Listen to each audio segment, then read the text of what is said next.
자, 오늘 시장이 오랜만에 반등을 줬죠.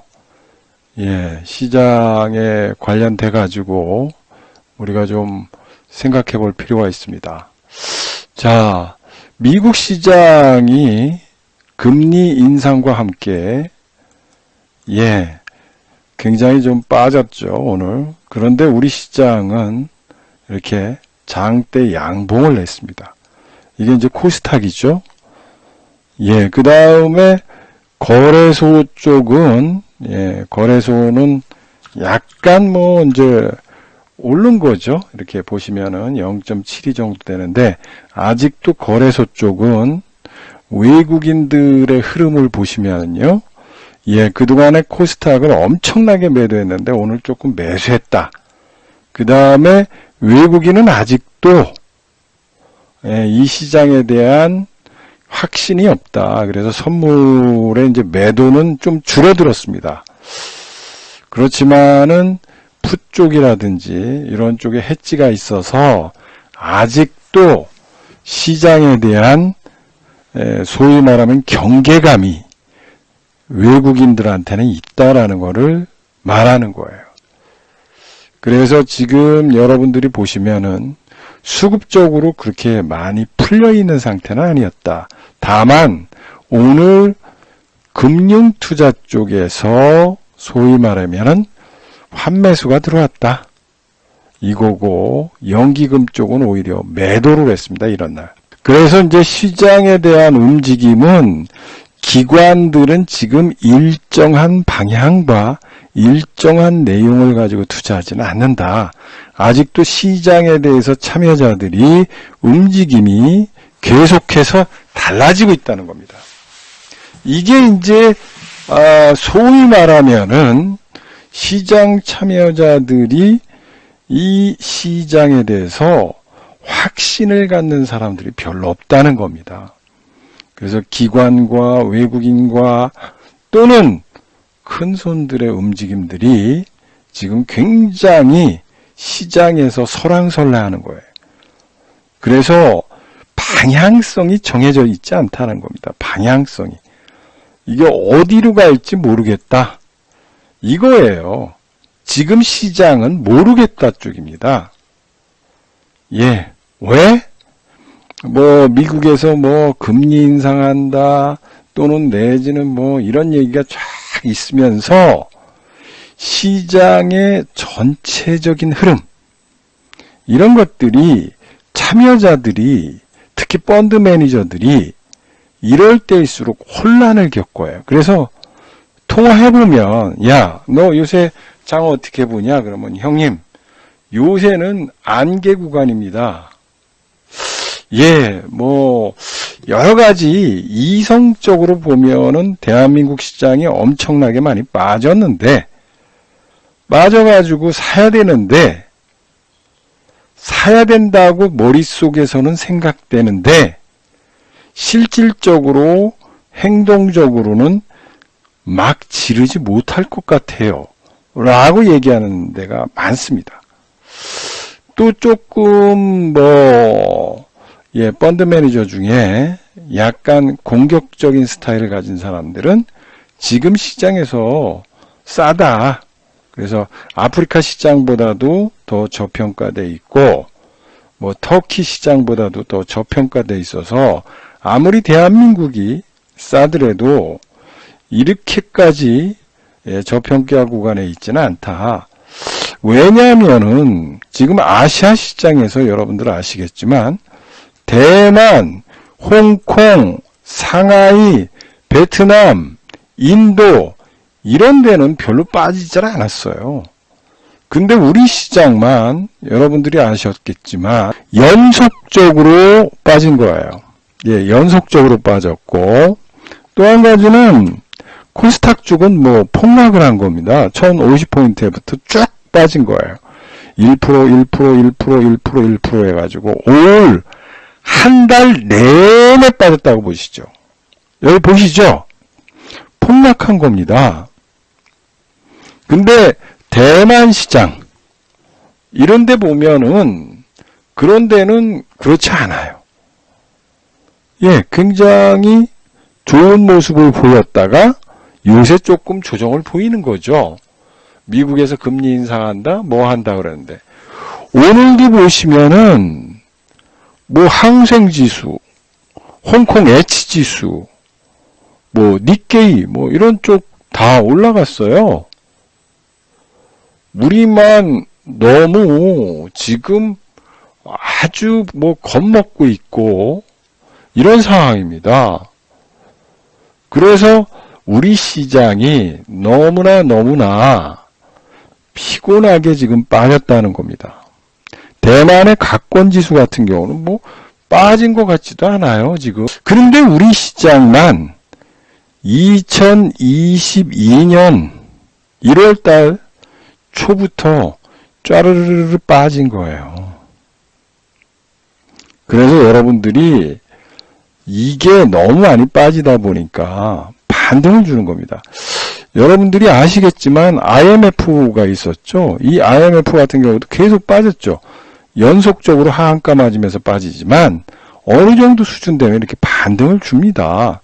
그냥 이렇게 빠지는 적은 없어요. 올라갈 때도 이렇게 해서 조정받고 올라가고 조정받고 올라가지 그냥 이렇게 올라가는 주식은 없습니다. 빠지는 것도 마찬가지예요. 지그재그 파동, ABC 파동을 일으키면서 빠지거든요. 근데 우리가 그냥 여기서 이렇게 한 달 내내 빠진 거죠. 그러니까 자연적 반등이 나왔다 이런 겁니다. 거기에는 뭐 이제 이론적 배경을 여러분들한테 설명드린다면 뭐 뻔한 거죠. 지금 요 근자에 장이 나쁘다 보니까 심지어 레포트도 안 나와요. 근데 이제 우리가 이론적으로 생각해 보자는 거죠. 지금 우리 시장은 뭐예요?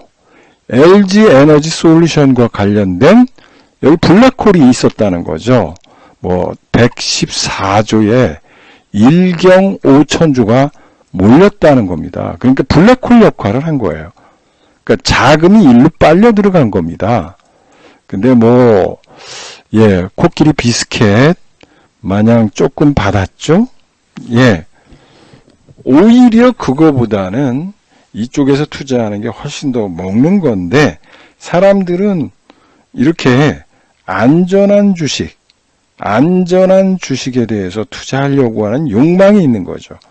그래서 442만 명이 투자한 거예요. 기가 막힌 현상이 요번에 대한민국에서 벌어졌다. 왜? 그만큼 저금리고 그만큼 돈 벌 수 있는 데가 없다는 거예요. 뭐 부동산에 대해서 불안하게 생각하죠. 주식은 미국 쪽에서 금리 인상을 하니까 뭐 폭락한다는 얘기를 하는 사람이 있죠. 거기에다가 성장주가 안 되니까 은행주 된다고 갔더니 또 은행주가 또 폭락하고 빠지고 있고요. 미국 시장도 은행주가 된다고 갔더니 골드만삭스가 13%씩 빠지죠. JP모건도 빠지죠. 뭐 카카오뱅크는 그냥 지금 비류지가 3천척으로 폭포수처럼 빠지죠.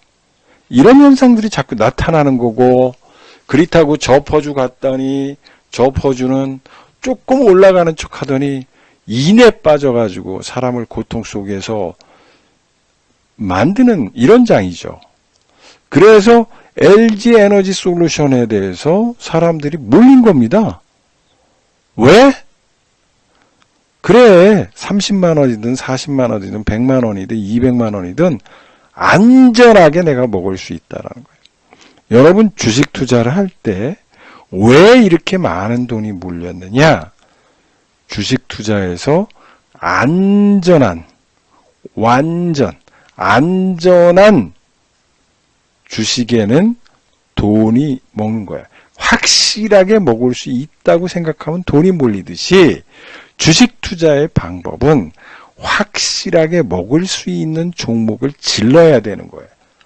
그런데 주식 투자에서 테마주라든지 정치 테마주, 무슨 정책주 이런 거에 대해서 여러분들 일반인들이 과거에는 몰랐을 때는 정치 테마주라든지 내지는 정책 테마주라든지 이런 쪽에 포커싱 돼가지고 투자를 했습니다. 그러나 이제 주식 투자자들은 이렇게 LG 에너지 솔루션 같이 안전한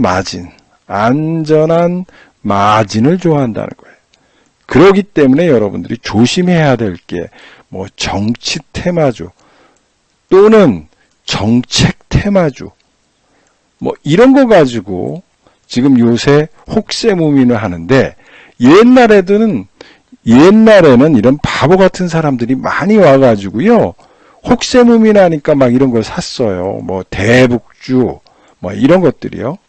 그런데 지금은 참여자들이 굉장히 똑똑해졌다는 거예요.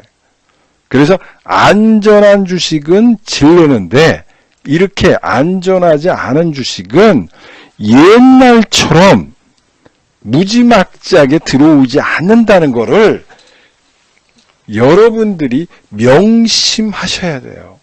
아, 과거에 정치 테마주가 또는 정책 테마주가 올랐기 때문에 요번에도 또 오를 것이라는 생각을 가지고 가다 보면 과거보다 지금은 힘이 떨어진다. 소위 말해서 그들만의 리그다. 과거처럼 광풍에 휩싸여 가지고 매매하는 사람들이 그렇게 줄었다는 겁니다. 왜? 한 번 당하면 됐지. 대북주에서 한 번 당하면 됐고 코로나 관련주 가지고 당하면 그만이지. 내가 여기서 또 당하면은 그거는 소대가리지 사람 대가리가 아니다.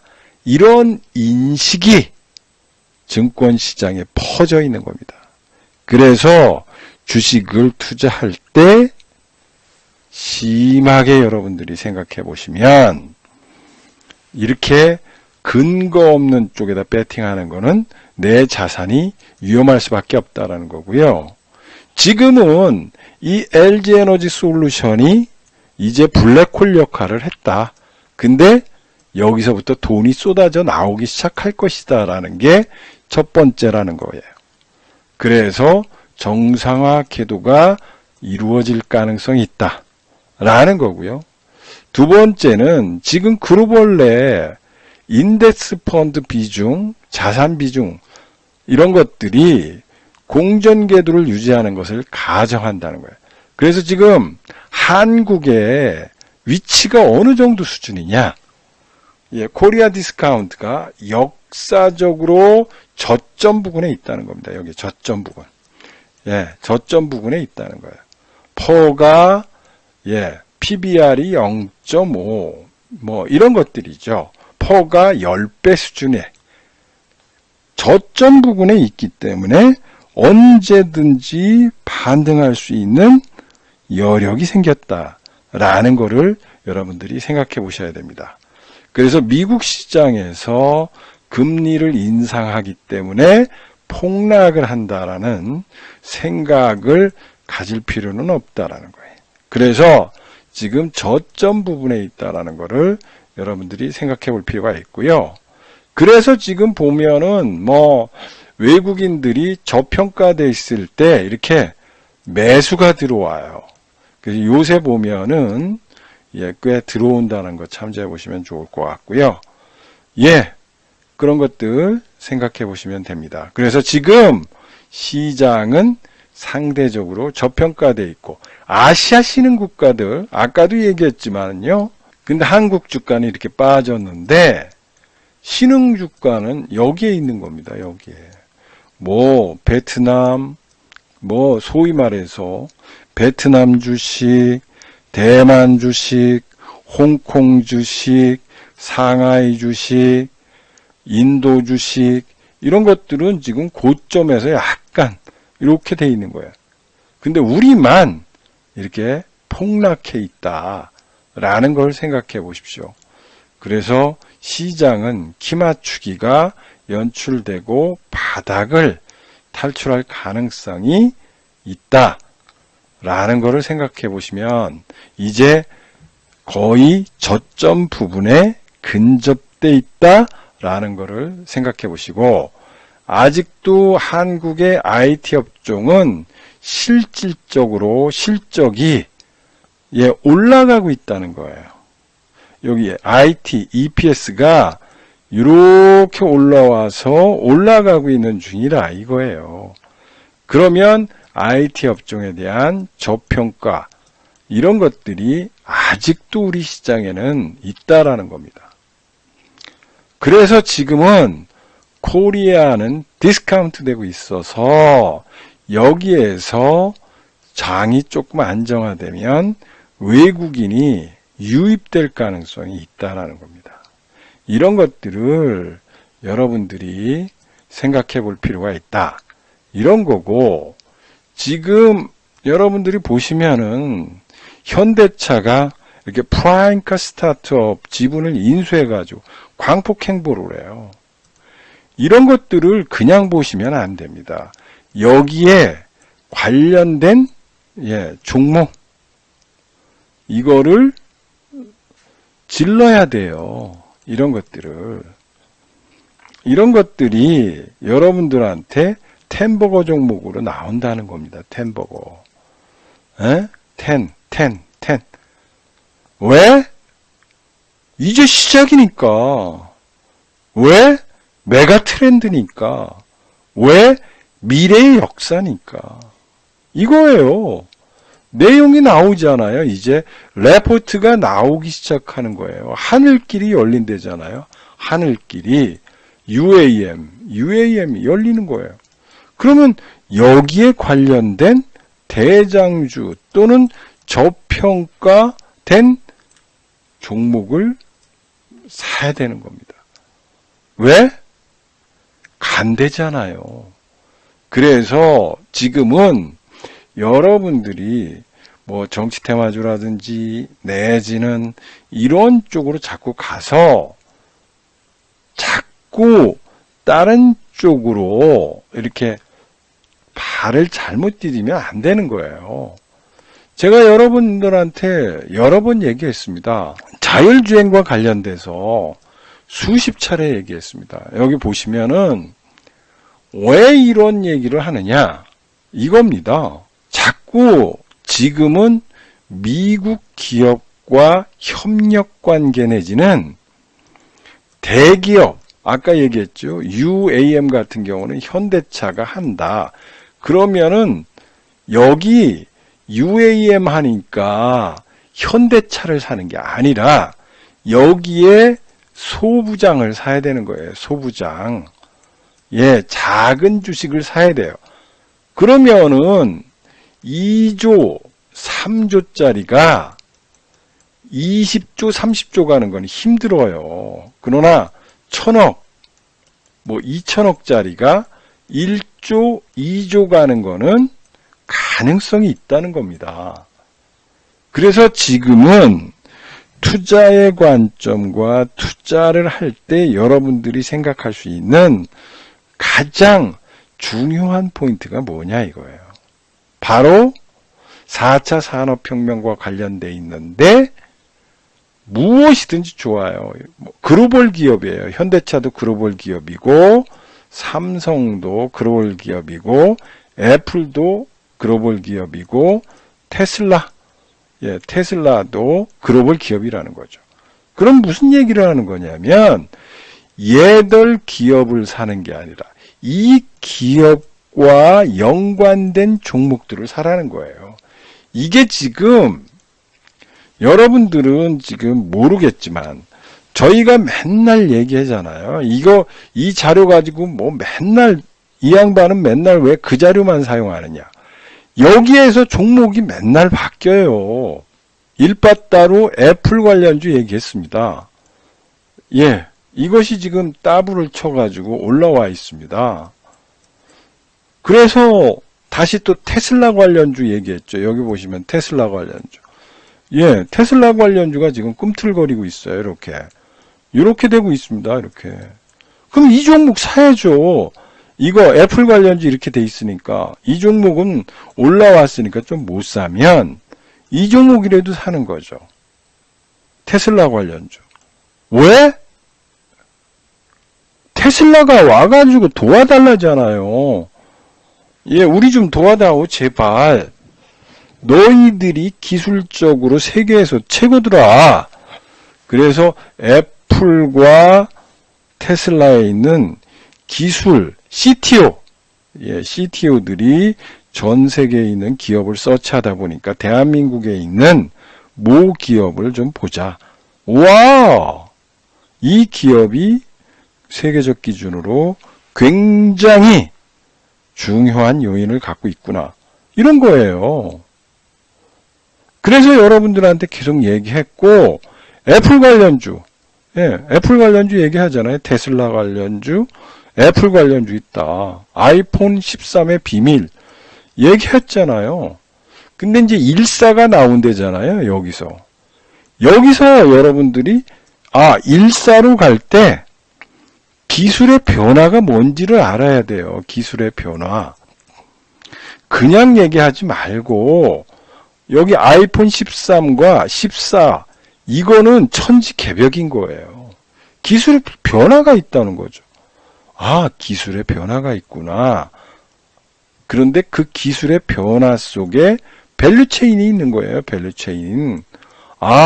이 기술을 갖고 있는 대한민국의 중소기업이 이 밸류체인이고, 이 밸류체인을 갖는 이 기업은 애플과 연관되어 있고, 애플에 납품하고, 애플에 납품하면 이거는 10배거가 되는 거예요. 10배 올라간다는 겁니다. 왜? 중소기업이 애플에 한다는 거예요. 그래서 맨날 얘기하잖아요. 인터플렉스 얘기했잖아요. 여러분들한테 맨날 이런 얘기 하잖아요. 이게 기업이 인터플렉스 같이 이렇게 변화되는 거예요. 보시라고요. 이게 한번 납품하기 시작하면 이렇게 올라가는 겁니다. 기가 막힌 얘기예요. 여기 처음에 납품할 때 보시라고요. 처음에 1,000원짜리가 7만원까지 가요. 이때가 뭐냐? 애플 처음 출시예요. 2016년엔 뭐예요? 애플 또 시리즈 중에 모르겠어요. 10인지 9인지는 모르겠지만 또 납품한 거예요. 기가 차죠? 납품한다는 거예요. 납품. 구멍가게에다 납품하는 게 아니라는 거죠. 예, 구멍가게에 납품하면은 우리가 투자하겠습니까? 그렇잖아요. 그런데 분명한 거는 애플에 납품하는 거예요. 애플은요, 제가 얘기하잖아요. 마진을 많이 준다고. 그래서 기업이 1,000원짜리가 7만원 가는 거예요. 70배 가는 겁니다. 왜?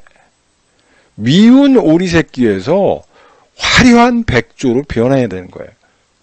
그래서 여러분들한테 돈 있는 쪽으로 돈을 몰아야, 부자 되려면은 부자 곁에 있어라. 애플이 뭐예요? 얘들이 돈 가지고 있는 게 수백조예요. 삼성전자 170조 가지고 있잖아요. 현대차 100조 가지고 있어요. 79조. 그럼 얘들이 갖고 있잖아요. 현대차는 뭐예요? UAM. 삼성은 요번에 나왔잖아요. 뭐예요? 로봇. 애플은 뭐냐? 애플카. 정해져 있다고요. 정해져 있는 게임에서 여러분들이 놀아야지. 즉 미래의 역사가 정해져 있고 그 기업이 발전할 수밖에 없는 구조적인 모습을 보이고 있다는 거예요. 그러면 구조적 모습을 보이고 있는 이 현상을 투자해야 되는 거죠. 이거는 보이는 게임이라는 거예요.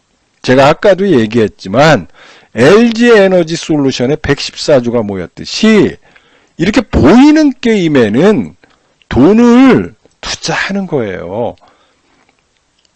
정치 테마주는 여러분들이 그 사람이 돌아가실지, 그 사람이 대통령 될지, 그 사람이 어떻게 될지, 뭐 될지를 모르잖아. 이건 불확실하다는 겁니다. 또 한 가지는 정책 테마주. 정책 테마주가 된다고 그러죠, 요새. 정책 테마주인데요. 대통령 공약 이행률이 16%도 안 돼요. 뭐 한다고 일자리 창출한다고 해가지고 처음에 일자리 창출위원회도 만들고 뭐 열심히 했지만 결론은 이게 늘어나지 않은 거예요. 20대, 30대는 지옥의 문이 됐고 50대, 60대는 나라의 돈을 가지고 고용을 해가지고 단기 아르바이트성만 늘어났다는 거 아니겠습니까? 그러면은 대통령 돼도 아무리 노력해도 정책 이행이 잘 안 되는 거예요. 근데 어설프게 될지 안 될지 모르는 쪽에다가 돈을 걸으면 안 된다는 겁니다. 그런데 이렇게 애플, 테슬라 납품을 하면 기업이 100조로 변하는 거예요. 100조로. 그래서 돈을 버는 사람들의 특징은 보이는 쪽으로 배팅한다는 거예요. 내가 부자의 길을 선택하라는 거예요. 불확실한 쪽으로 돈을 투자하는 사람은 거지가 될 가능성이 큰 거고, 이렇게 확실한 게임에 돈을 투자하는 것이 주식 투자예요. 이거는 정치 테마주는 투기야, 투기. 로또가 당첨되기를 바라는 거예요. 여기는 뭐야? 그 기업의 역사와 그 기업이 가지고 있는 기술과 그 다음에 세계적인 글로벌 기업과의 밸류체인에 투자하는 거예요. 투자. 그러니까 돈 벌 수밖에 없는 겁니다. 그래서 여러분들은 선택해야 돼요. 지금은 선택하는 장세다. 뭐라고요? 부자를 할 것이냐. 부자를 선택할 것이냐. 불안한 정치 테마주를 선택할 것이냐. 이게 지금 나와 있는 시점이라는 거예요. 그래서 얘기하지 않습니까? 여기에 투자하라. 그리고 저희는 여러 번 얘기했죠. 가입하실 분들은 오셔가지고 가입해 보셔라. 그리고 저희는 여러분들한테 내일 상한가 간다. 또 이 종목은 내일 모레 상한가 갈 것이다. 이런 얘기는 안 합니다. 단 저희들이 갖고 있는 투자 철학과 내용을 갖고 투자를 하는 거예요. 그래서 연말에 이게 얼마 투자해서 얼마를 벌고 1년 동안 투자 성과가 얼마인지를 저희 회원님들이 이렇게 써놓은 거예요. 진실되게 써놓은 겁니다. 여러분들이 단타방이 맨날 먹는다고 써놓죠. 한 종목 30만 원 먹었습니다. 한 종목 50만 원 먹었습니다. 한 종목 25만 원 먹었습니다. 그게 중요한 게 아니라 내 계좌가 진정으로 1억을 투자했으면 연말에 우리 회원님들처럼 1억 2천이 보태가지고 총 투자 수익률이 2억 2천이 돼야 되는 거예요. 이게 진정한 투자지. 한 종목이 올라가가지고 3% 먹고 팔았다고 그래서 5% 먹고 팔았는데 18개 종목은 그렇게 멍들어가지고 내 계좌에 보면은 마이너스 1억 이렇게 찍히는 그런 투자는 투자가 아니라는 거예요. 뭐냐? 로또, 투기라는 거예요. 여러분들은 방송에서 나왔잖아요. 방송에 나온 대가들이 뭐라고 그럽니까? 심지어 비트코인도 투자를 하라는 거예요. 투자를. 투기를 하지 말라는 거죠. 이게 비밀인 거예요. 그래서 부자와 가난한 자를 구분하는 일이 투자를 할 것인가, 투기를 할 것인가에 따라서 틀려진다는 겁니다. 그래서 지금 장은 여러분들한테 이야기를 하지만 여러분들이 이 후기들을 좀 읽어보시고 읽어보시면서 생각해 보시라는 거예요. 네. 그래서 이런 진실된 이야기들, 진실된 말씀들을 듣고 이 철학을 갖고 함께 투자할 수 있는 사람들이 저희 방에 오기를 기다리는 거예요. 왜? 부자의 길이 열려있기 때문에 그렇습니다. 그리고 매일 제가 무방 때마다 이야기하죠. 맨날 얘기하는 게 뭐예요? 저는 맨날 얘기합니다. 하루짜리는 이렇게 손해본다는 거예요. 기간이 하루, 이틀 투자해가지고는 손실을 볼 수밖에 없는 구조적인 것이다. 리처드 번스타인이 얘기하잖아요. 단타 쳐서는 돈을 못 번다. 너희들은 거지 될 것이다. 이게 통계 확률로 나와 있는 거예요. 몇 년 동안 이렇게 돼 있는 거예요. 90년 동안. 90년 동안의 통계입니다. 미국의 통계예요. 미국같이 이렇게 올라왔죠. S&P 보시면은 100년 동안 꾸준히 올라왔는데도 그렇습니다.